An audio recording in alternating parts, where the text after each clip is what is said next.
How to fix ad notes not showing in a post or reels on Instagram in iPhone 11, 12 or 13.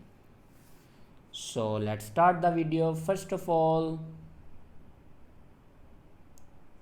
open your Instagram and then click on your account. Now on top right corner you can see these three lines. Now click on it and then scroll down, and here you can see the option sharing and reuse.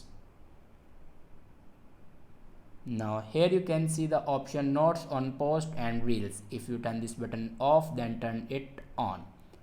After turning this button on, your problem will be fixed. If it doesn't fix your problem, then open your app store and search here Instagram.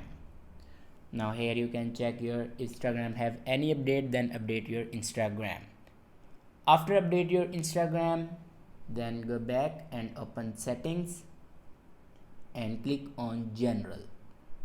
Now click on iPhone storage, and here you can see the option Instagram. Now click on it.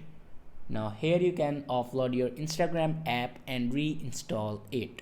After doing these steps, your problem will be fixed. I hope this video is helpful for you. Thanks for watching.